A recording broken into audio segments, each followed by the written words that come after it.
Jamais auparavant une métamorphose aussi inquiétante n'avait semblé aussi proche Jamaat al-Islam wa al-Musliman. Longtemps cantonné au rôle de groupe armé, semble désormais lorgner sur les rênes du pouvoir. L'insurrection se fait administration, l'ombre cherche à devenir l'autorité.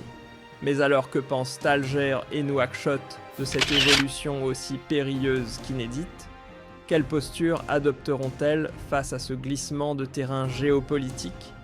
L'Afrique sahélienne vit une mutation silencieuse mais redoutable. Tandis que l'attention du monde se détourne, les factions liées à Jamaat Nasrat al-Islam ou à al-Musliman tracent méthodiquement leur chemin infiltrant le Mali comme une marée lente et implacable. Leur avancée n'est plus dictée par le fracas des armes, mais par une mécanique froide, étouffer l'économie, tisser des liens dans les communautés et ainsi prendre le contrôle sans faire feu. Ce n'est plus la guerre qu'on connaît. C'est un encerclement social et logistique finement calculé.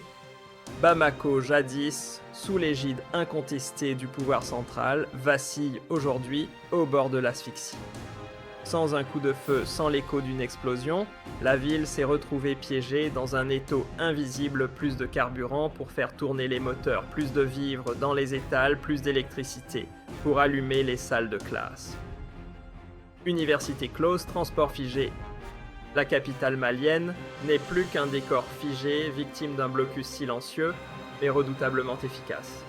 Une guerre sans bruit, mais au souffle coupé.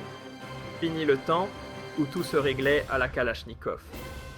Aujourd'hui, Jamaat Nasrat, al-Islam wa al-Musliman passe à la vitesse supérieure, affamé, privé, étrangler les circuits vitaux d'un État pour le voir s'effondrer de l'intérieur.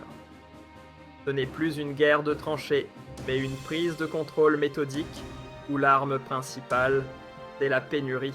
Une stratégie totalement repensée, où le silence remplace les combats, mais dont l'impact est tout aussi destructeur. Au cœur de cette nouvelle dynamique de terreur, un nom domine tous les autres Nusrat al-Islam wa al-Musliman. Véritable chef d'orchestre du chaos régional, l'organisation a signé en un laps de temps réduit pas moins de 54 frappes au Burkina Faso 36, au Mali et 7 au Niger. Des chiffres glaçants mais révélateurs. D'après les données internationales, près d'un cinquième des actions de ce groupe à l'échelle mondiale ont eu lieu au Sahel. Autrement dit, cette bande de sable et de poussière est aujourd'hui l'un des points les plus instables et les plus explosifs de la planète. L'ascension fulgurante de ce groupe au cœur même du continent africain sonne comme un désaveu cinglant pour toutes les puissances étrangères venues ramener l'ordre. Ni la longue croisade française, avec ses opérations Serval et Barkhane, ni l'entrée tonitruante des mercenaires du groupe Wagner entre 2019 et 2021 n'ont su changer la donne. Une décennie d'efforts, de frappes, de promesses. Pour aboutir au même constat, Jamaat Nasrat al-Islam wa al-Musliman gagne du terrain pendant que l'autorité étatique, elle, s'évapore. Tout a commencé en 2012, année où le Mali a littéralement implosé. Une rébellion touareg s'est embrasée dans le nord. Les groupes djihadistes ont profité du chaos pour s'emparer de territoires entiers, pendant que l'armée nationale débordée s'écroulait sous la pression. L'État central dépassé, impuissant, en chute libre.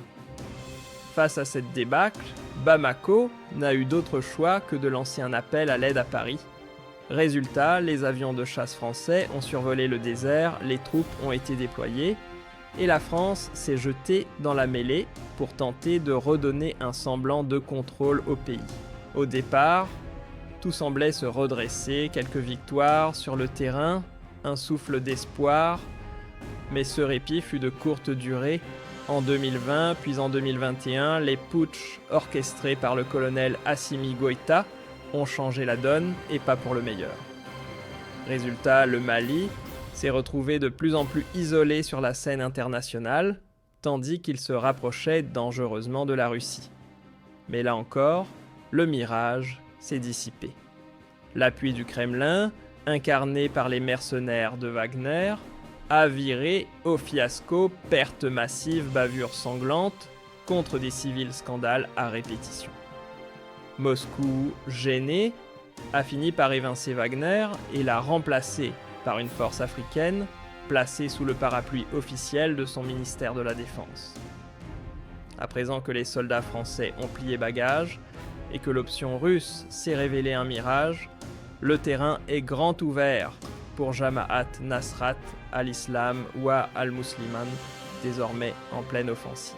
Pendant que l'État malien s'effrite lentement comme un vieux mur rongé par le temps, la capitale elle-même chancelle sous un blocus inédit. Et dans ce chaos rampant, une chose saute aux yeux, la stratégie du colonel Assimi Goïta est un fiasco total. Il avait promis un Mali fort souverain et sécurisé après avoir écarté les élus, mais au final, il n'a offert que l'isolement diplomatique, la faillite économique et une fracture nationale grandissante. Depuis que Goïta tient les rênes, l'emprise de Jamaat Nasrat al-Islam wa al-Musliman a explosé comme jamais. Le groupe a étendu son influence sur des territoires toujours plus vastes jusqu'à ce que la menace frappe aux portes mêmes de Bamako. Celui qui s'était présenté en sauveur du Mali n'a au final fait qu'aggraver la plaie. Ses promesses de sécurité et de stabilité ont volé en éclats, et sous son règne, le pays est passé du rêve d'un redressement à la réalité d'un chaos profond. Une poudrière qui menace aujourd'hui toute l'Afrique de l'Ouest. Dans un paysage en pleine désagrégation, deux pays apparaissent comme les derniers piliers encore debout, l'Algérie et la Mauritanie. Solidement arrimés à la stabilité, ils ont pour point commun des frontières longues et poreuses avec un Mali en chute libre. Et c'est justement ce voisinage explosif qui fait d'eux les prochains sur la liste si le chaos venait à déborder. Pour Alger, il ne s'agit pas d'un simple problème de borne géographique, c'est une ligne rouge, une affaire de survie nationale. Lorsque le régime de Kadhafi s'est effondré en Libye, un raz-de-marée de combattants touaregs lourdement armés a déferlé vers le nord du Mali et du côté d'Alger, les radars de sécurité se sont aussitôt affolés. Le soulèvement dans l'Azawad en 2012, accompagné d'une déclaration d'indépendance unilatérale, a sonné comme une alarme directe pour toute la région. Face à cette poudrière potentielle à ses portes, l'Algérie a fait un choix clair, pas de blindés, pas de bombes. Elle a misé sur la négociation, préférant les tables de discussion au champ de bataille. C'est sous l'aile d'Alger que se sont tenues des discussions longues, ardues et pleines de tensions entre les autorités maliennes et les factions touaregs. Au bout de ce marathon diplomatique est né l'accord d'Alger, un compromis délicat offrant aux régions du Nord une large autonomie, sans pour autant franchir la ligne rouge de l'indépendance. Dans ce processus, l'Algérie n'a pas joué les figurants, elle a endossé le rôle de garant principal épaulé par l'ONU, et l'Union africaine confirmant son statut d'acteur clé dans la stabilité régionale. Ce qui devait être le pilier de la stabilité régionale s'est écroulé comme un château de cartes en 2024. Bamako s'est retiré de l'accord accusant ouvertement l'Algérie de jouer un double jeu soutien, déguisé à certains groupes armés, complicité tacite et même autorisation de représentation sur le sol algérien. Face à ces reproches explosifs, Alger a répliqué sans détour, rejetant fermement les allégations et lançant un avertissement clair, cette rupture unilatérale risque d'ouvrir la voie à une guerre civile et de mettre en péril toute la sécurité de la région. À mesure que la tension montait, l'Algérie a dégainé un message clair, un drone abattu près de sa frontière sud, que le pays identifie sans détour comme appartenant au Mali. Le signal est limpide, la sécurité nationale, c'est la ligne à ne jamais franchir. Sur près de 1400 km de frontières longues comme une cicatrice dans le désert, Alger a lancé une mobilisation militaire d'une ampleur inédite, aviation, déployé troupes, repositionné renseignements renforcés, et dans le ciel, une nuée de drones ultra performants parmi les plus sophistiqués du continent scrutent désormais chaque mouvement à la loupe. Aujourd'hui, difficile de contester la domination militaire de l'Algérie sur le continent africain. À en croire plusieurs classements internationaux, elle caracole en tête des puissances armées du continent et se hisse même à la 26e place au niveau mondial. Et ce n'est pas un hasard avec un budget de défense ayant franchi la barre historique des 23 milliards de dollars, soit plus de 6% de son PIB. L'Algérie affiche clairement ses ambitions et affirme sa puissance comme jamais auparavant. Le chiffre parle de lui-même, c'est tout simplement le budget militaire le plus élevé de son histoire. Véritable colonne vertébrale de la puissance militaire algérienne, l'armée de l'air du pays n'a rien à envier aux grandes forces régionales.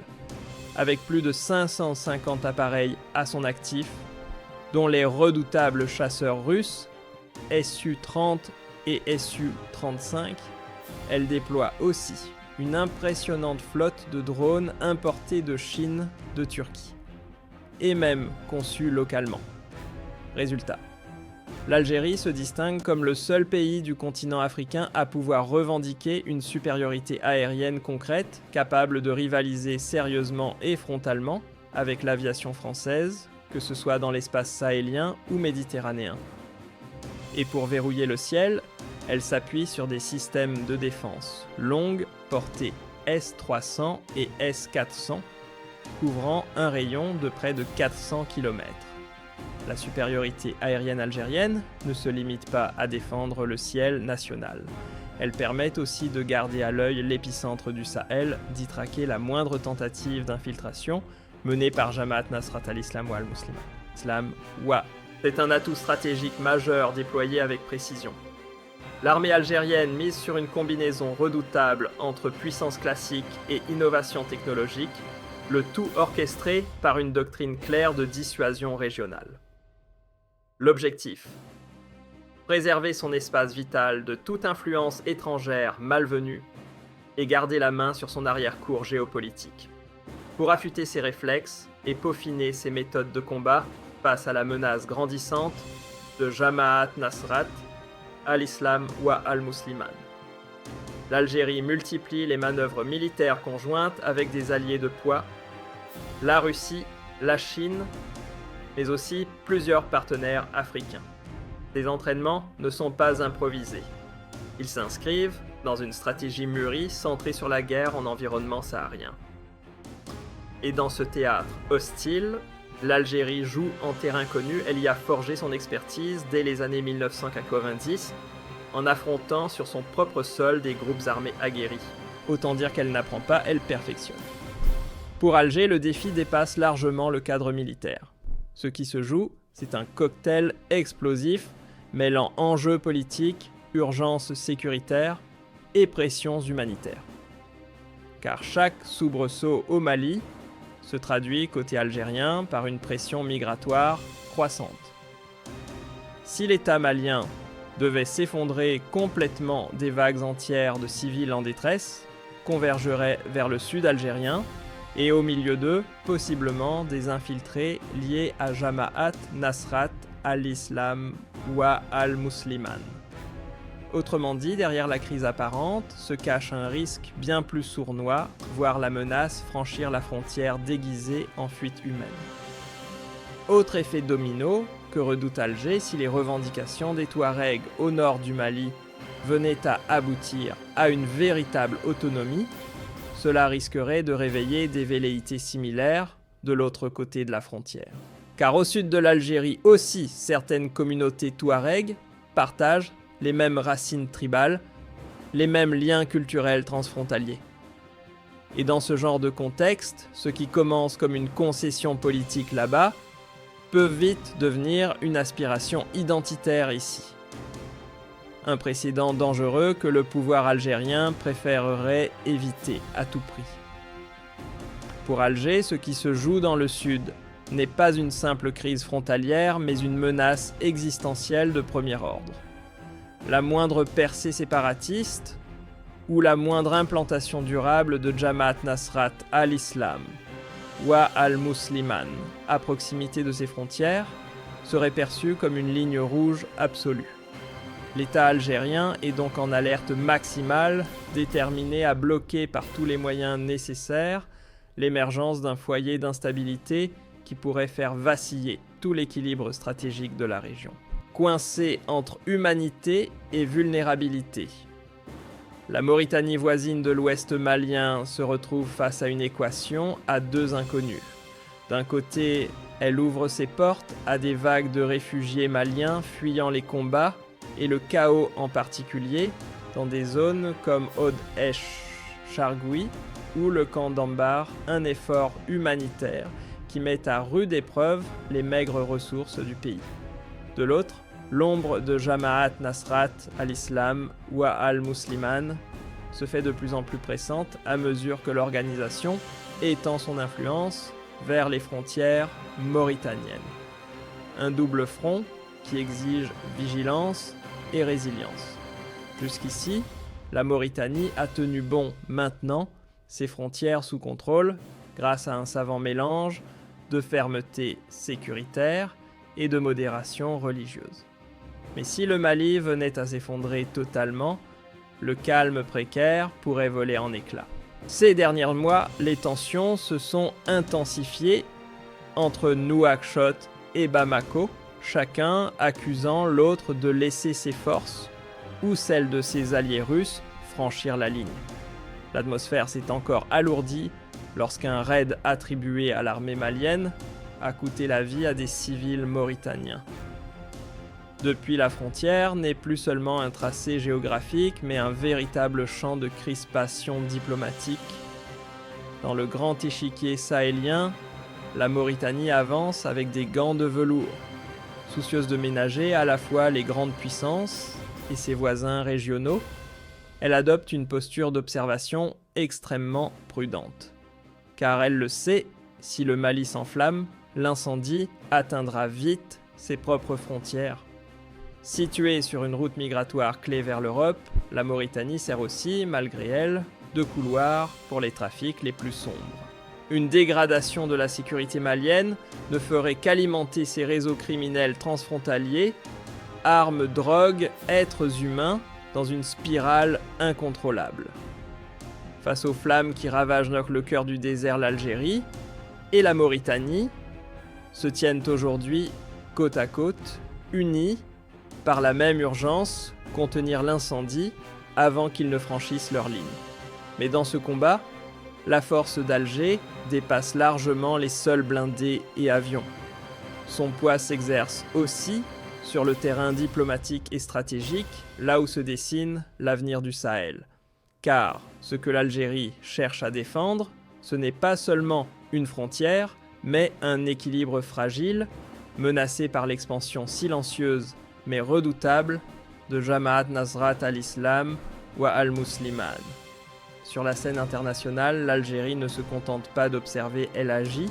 Que ce soit à l'Union africaine ou à l'ONU, elle s'impose comme l'un des acteurs centraux du Sahel, un véritable poumon régional et sentinelle de sa stabilité. Sa vision sécuritaire ne se limite pas aux militaires en uniforme, elle mise aussi sur le développement des zones frontalières, renforce ses partenariats sécuritaires et partage activement son renseignement avec ses voisins. Une stratégie globale, pensée pour prévenir les crises avant qu'elles n'éclatent. Sur le front militaire, l'Algérie n'a pas levé le pied, bien au contraire. Elle avance à marche forcée vers la modernisation complète de ses équipements. Missiles de haute précision, avions de transport de dernière génération, appareils de reconnaissance électronique, dernier cri, tout y passe. Mais ce n'est pas tout. Le pays mise aussi sur l'autonomie technologique en lançant ses propres programmes de fabrication de drones et de blindés. Résultat, une armée mieux équipée, plus indépendante et plus que jamais solidement installée au sommet du classement des puissances africaines. Alors que l'influence française s'effiloche et que le pari russe vacille dans la tourmente, un nouveau pilier se dresse sans bruit, l'Algérie. Sans tomber dans le piège des interventions armées aventureuses, Alger trace une voie hybride entre la fermeté militaire et la diplomatie active. Cette posture équilibrée, à la fois prudente et résolue, lui a permis de s'imposer comme une alternative sérieuse. Résultat, plusieurs pays du continent placent désormais leur confiance en elle, voyant en l'Algérie non pas une puissance tutélaire, mais un partenaire stable, ancré dans une vision souveraine et panafricaine, loin des agendas imposés de l'étranger. L'avenir de toute la bande sahélienne ne tient peut-être plus qu'à un fil, celui des décisions qu'Alger et Nouakchott s'apprêtent à prendre. Le sort de l'Afrique de l'Ouest pourrait basculer si le Mali venait à s'écrouler totalement, laissant une brèche béante entre l'Atlantique et la Méditerranée. Dans ce jeu d'équilibre fragile, l'Algérie n'est plus simplement un rempart pour ses propres frontières, elle s'impose désormais comme un pilier central de la stabilité continentale. Alors que les velléités séparatistes ressurgissent au Mali et que Jamaat Nasrat al-Islam wa al-Musliman gagne en puissance, Alger n'a jamais semblé aussi déterminé à affronter la tempête. Forte d'une armée que beaucoup placent au sommet du continent africain, adossée à une économie solide et portée par une population lucide sur les périls à venir, l'Algérie se prépare, l'œil fixé sur l'horizon et les mains fermement posées sur le levier de la dissuasion. Même avec des moyens plus modestes, la Mauritanie a parfaitement compris que sa stabilité repose en grande partie sur celle de sa voisine algérienne. Pour Nouakchott, il ne fait aucun doute que l'alliance avec Alger est le rempart le plus fiable contre une descente vers un chaos généralisé. Sans coordination bilatérale solide, le Sahel pourrait vite devenir un terrain de jeu incontrôlable pour Jamaat Nasrat al-Islam wa al-Musliman et d'autres réseaux transfrontaliers avides d'un vide sécuritaire. Si le reste du monde se contente d'observer les secousses qui secouent le Mali, l'Algérie, elle est déjà en ordre de bataille. Pas question de rester spectatrice, elle anticipe, elle renforce ses lignes, elle affine ses capteurs. Son rôle, être le dernier bastion avant la débâcle généralisée. Mais sa force ne se mesure pas uniquement au calibre de ses missiles ou à la portée de ses radars. Ce qui distingue Alger, c'est sa capacité à conjuguer intelligence stratégique sans froid, politique et gestion méthodique des urgences sans sombrer dans la réaction impulsive. Une posture de maturité étatique rare, sur un continent souvent secoué par l'improvisation. Dans ce chaos sahélien qui gagne en intensité, l'Algérie reste envers et contre tout le rempart le plus solide face aux bourrasques régionales. Imperturbable, elle encaisse les coups sans plier, tenant sa position comme un pilier stratégique. À ses côtés, la Mauritanie lutte vaillamment pour garder la ligne de front, tissant tant bien que mal un filet de stabilité au cœur d'un environnement qui s'effrite jour après jour. Deux nations sur le fil, un même combat contre l'effondrement, ce qui se trame actuellement dans la vaste étendue saharienne, et plus précisément sur le sol malien, ressemble à un virage historique potentiellement catastrophique pour l'Afrique contemporaine. Voir Jamaat Nasrat al-Islam wa al-Musliman passer du statut de nuisance marginale à celui d'aspirant démolisseur d'État illustre l'échec cuisant de 10 années d'ingérences étrangères, de bricolage institutionnel mal calibré et de paris géopolitiques mal avisés. Une décennie d'illusions pour un résultat qui menace aujourd'hui la stabilité du continent tout entier. Dans ce tumulte sahélien, un lourd fardeau repose désormais sur les épaules d'Alger et de Nouakchott, tenir la ligne de front face à la déliquescence, empêcher que le désordre ne se propage comme une traînée de poudre, et porter haut l'idéal d'une architecture régionale africaine, bâtie sur 3 piliers devenus essentiels: souveraineté assumée, entraide stratégique et sécurité partagée. La tâche est colossale, Mais l'alternative serait un vide dans lequel le chaos s'infiltrerait sans invitation. L'Algérie n'est pas arrivée dans l'arène sahélienne par hasard, ni par ambition de puissance nue, c'est son propre passé, fait de lutte contre l'extrémisme armé et d'un non-alignement farouche qui a affûté sa vision du terrain, sa méthode. Un équilibre redoutablement efficace entre la force militaire, la finesse diplomatique à l'échelle régionale et un art consommé du renseignement stratégique. 3 leviers qu'elle manie avec une expérience que peu d'États africains peuvent revendiquer. En misant sur une stratégie à plusieurs niveaux, l'Algérie s'impose comme l'équilibriste par excellence, assez ferme pour se faire entendre, mais assez subtil pour éviter les faux pas. Plutôt que de foncer tête baissée dans les bourbiers du voisin Alger, choisit de laisser l'Afrique panser ses propres plaies tout en musclant silencieusement ses outils de dissuasion. L'ingérence. Très peu pour elle. La maîtrise en silence. Absolument. Dans un climat saturé de rivalité géopolitique, où chaque grande puissance cherche à tirer la couverture à soi, l'Algérie s'efforce de garder les lignes de dialogue ouvertes entre Bamako-Nouakchott et les capitales voisines. Un pari de lucidité à long terme qui contraste avec la cacophonie ambiante et révèle une ambition ancrée, la stabilité dans la durée malgré les vents contraires. La dynamique actuelle, marquée par l'ascension fulgurante de Jamaat Nasrat al-Islam ou al-Musliman et l'effritement progressif de l'État malien, fait vaciller l'ossature même de l'architecture ouest-africaine. Si Bamako venait à basculer complètement dans l'orbite de ces groupes, ce ne serait plus simplement une crise malienne, ce serait l'ouverture d'un couloir stratégique dévastateur aux répercussions bien au-delà des frontières nationales. Si la crise venait à s'envenimer, elle ne s'arrêterait pas aux portes de Bamako. Le Niger, le Burkina Faso, la Mauritanie et jusqu'aux zones méridionales de l'Algérie pourraient se retrouver aspirés dans une spirale d'instabilité durable.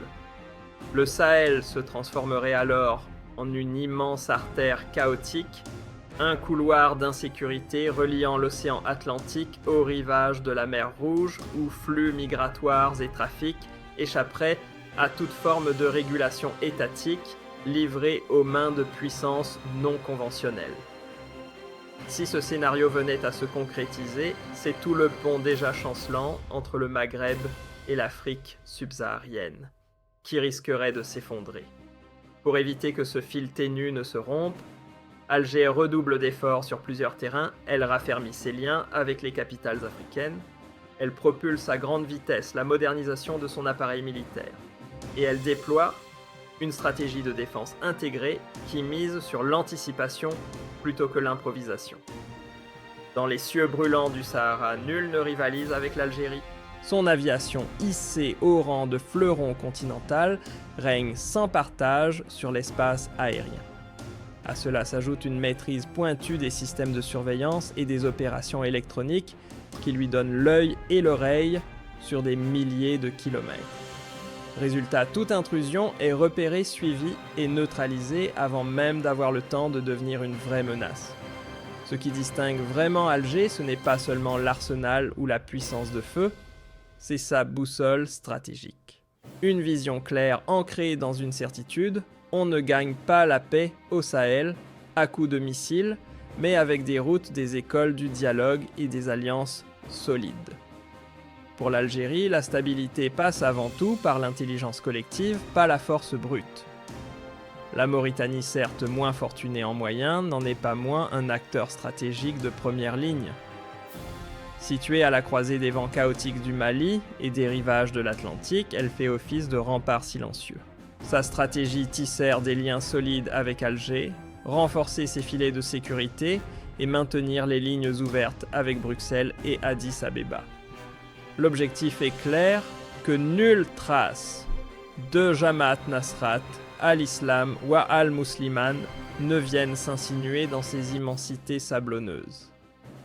La Mauritanie a opté pour une formule lucide et efficace, surveillée avec fermeté tout en tendant la main en conjuguant présence sécuritaire et programme de réintégration sociale, elle coupe l'herbe sous le pied aux discours extrémistes. Forte d'une solide expérience dans la désescalade des tensions communautaires, elle s'impose comme un allié incontournable pour ceux qui cherchent à préserver un minimum d'ordre dans un Sahel en ébullition. Ni l'Algérie ni la Mauritanie ne se font d'illusions, la stabilité ne tombe pas du ciel, elle s'élabore avec patience à mi-chemin entre le dialogue et la dissuasion. Toutes deux redoutent le même cauchemar, l'effondrement d'un voisin malien, emportant dans sa chute des vagues humaines des réseaux criminels transfrontaliers et une insécurité galopante qui ne respecterait aucune frontière.